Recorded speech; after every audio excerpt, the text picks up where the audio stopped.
Assalamu alaikum and बिस्मिल्लाहिर्रहमानिर्रहीम dear students and viewers, you are watching MLT lecture by Tanveer Tara. और आज हमारा topic है सीबीसी रिपोर्ट को रीड कैसे किया जाता है, क्योंकि सबसे इम्पोर्टेंट टेस्ट जो है वो हेमेटोलॉजी में सीबीसी की रिपोर्ट है, क्योंकि ये एक ब्रिज है आगे जाने के लिए। इस रिपोर्ट से हमें एनीमियास का पता भी चलता है, इसी रिपोर्ट से हमें ल्यूकीमिया का पता भी चलता है और इसी रिपोर्ट से हमें प्लेटलेट डिसऑर्डर का पता भी चलता है, क्योंकि ये एक सीढ़ी है ऊपर जाने के लिए। आप मजीद डायग्नोसिस कर सकते हैं, आप मजीद जो है वो अपने डायग्नोस। तो जब भी आपके पास एक सीबीसी रिपोर्ट आता है तो सीबीसी की रिपोर्ट जो है उसमें कुछ चीज़ें जो है वो बहुत इंपॉर्टेंट है। वैसे तो बहुत सारे पैरामीटर्स हैं, अगर आप देख ले तो यहाँ पे आप देख रहे हैं कि WBC, RBC, HB, HCT, MCV, MCHC वगैरह वगैरह वगैरह। ठीक है, तो यहाँ पे बहुत सारे पैरामीटर्स हैं, लेकिन इसमें से जो वर्थ के हामिल है कि आप पहली ही नज़र पे उसको देख ले और आप देख ले कि यहाँ पे कौन कौन सी चीजें जो है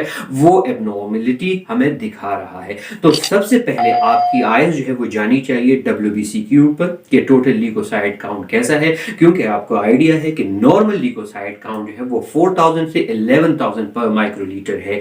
अगर खुदा न खास्ता ये काउंट इंक्रीज हुआ है, 15000 पे चला गया है, 50000 पे चला गया है, 1 लाख पे चला गया है, इसका मतलब ये है कि आपकी डायग्नोसिस जो है वो चेंज होती जा रही है। 15000 पे आप देखेंगे डीएलसी में कुछ नजर आ रहा है या नहीं आ रहा, न्यूट्रोफिलिया है, लिम्फोसाइटोसिस है, मोनोसाइटोसिस है। लेकिन अगर 50000 पे है तो फिर आपका माइंड जो है वो थोड़ा सा चेंज हो सकता है और आप सोचेंगे कि वेदर इट इज ल्यूकोमाइड रिएक्शन और it's a case of leukaemia. फिर आप जाएंगे अपने डीएलसी की तरफ, पेरिफेरल स्मेयर बनाएंगे और वहां पे आप देखेंगे कि कोई ब्लास्ट एटिपिकल सेल वगैरह कुछ आ रहा है या नहीं आ रहा है, या इवन अगर मैच्योर टाइप ऑफ सेल्स आ रहे हैं तो उसमें बायोमॉडल पीक वगैरह कुछ आ रहा है या नहीं आ रहा। क्योंकि इस चीज को हमने काफी डिटेल के साथ अपने हेमेटोलॉजी के लेक्चर सीरीज में, जैसे डब्ल्यूबीसी डिसऑर्डर थी, वहां पे काफी डिटेल के साथ पढ़ा हुआ है। इसी तरह एनीमियास को हमने बेसिक हेमेटोलॉजी में काफी डिटेल के साथ पढ़ा हुआ है। तो यहाँ पे सिर्फ अब हम इसको रीड करना सीख रहे हैं कि इसको रीड कैसे किया जाता है।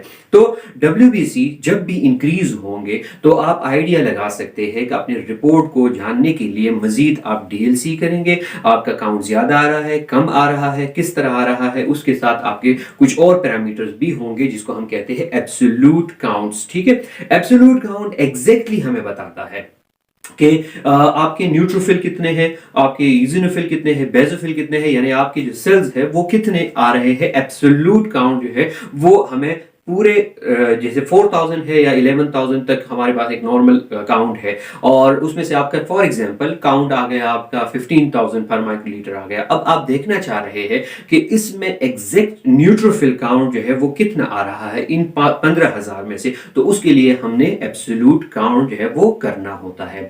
अच्छा, पहले आपने देखी डब्ल्यूबीसी। ठीक है, डब्ल्यूबीसी में मैंने आप लोगों को बताया कि ये चीजें जो है बड़ी इंपॉर्टेंट है। अब दूसरी जो चीज है वो है हीमोग्लोबिन। तो हीमोग्लोबिन पे आपका नजर पड़ेगा, हीमोग्लोबिन जो है वो आपका ज्यादातर जो है वो लो आ सकता है। ओके, अब जब लो आएगा तो आपने, लो का मतलब ये है कि low level of haemoglobin according to gender और वगैरह वगैरह जो उसकी डेफिनेशन है, तो उसके बेस पे आपने कंफर्म कर लिया कि यस इट इज एनीमिया। लेकिन अब आपके पास ये सवाल पैदा होता है कि ये किस टाइप का एनीमिया है। तो एनीमिया के लिए आपने रिपोर्ट के अंदर ही जाना होता है और आपने देखना होता है कि इसके, अब मैं देख लूं रेड सेल इंडिसेस यानी एमसीवी, एमसीएच और एमसीएचसी। तो एमसीवी, एमसीएच, एमसीएचसी जब आप देखेंगे तो आपको आइडिया हो जाएगा कि ये क्या माइक्रोसिटिक है, मैक्रोसिटिक है या नॉर्मोसिटिक है। इस पे भी मैंने बात की है अपने प्रीवियस वाले वीडियो में कि वहां पे आप लोगों को आइडिया कैसे होगा कि एमसीवी, एमसीएच, एमसीएचसी जो है जैसे मॉर्फोलॉजिकल क्लासिफिकेशन हम कहते हैं और उसको पेरिफेरल पे भी आप जो है वो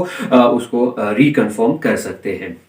थर्ड और मोस्ट इंपॉर्टेंट जो है वो प्लेटलेट है। तो प्लेटलेट में भी हमारे पास दो टाइप की वेरिएशन आ सकती है, या ये इंक्रीज हो सकता है या ये डिक्रीज हो सकता है। मतलब अगर प्लेटलेट काउंट इंक्रीज हो जाए तो टर्म यूज इज थ्रोम्बोसाइटोसिस। जैसे कि 1,50,000 से 4,50,000 पर माइक्रोलीटर जो है उसका एक काउंट है प्लेटलेट काउंट, और उससे अगर ज्यादा हो जाए यानी 4,50,000 से ऊपर आ जाए तो इट्स मीन कि थ्रोम्बोसाइटोसिस हो रही है। वजह क्या है उसके लिए फिर हम जाएंगे और रिपोर्ट देखेंगे कि उसको रूल रूल आउट करेंगे कि क्यों थ्रोम्बोसाइटोसिस हो रहा है, और उसके साथ अगर प्लेटलेट काउंट कम आ रहा है, जो कि बहुत इंपॉर्टेंट शामिल, जैसे हमारे पास डेंगू वगैरह में आ जाता है, मलेरिया के अंदर आ जाता है, तो वहाँ पे आप फिर देखेंगे कि प्लेटलेट काउंट कम क्यों आ रहा है, और इस टर्म को हम कहते हैं थ्रोम्बोसाइटोपीनिया कहते हैं।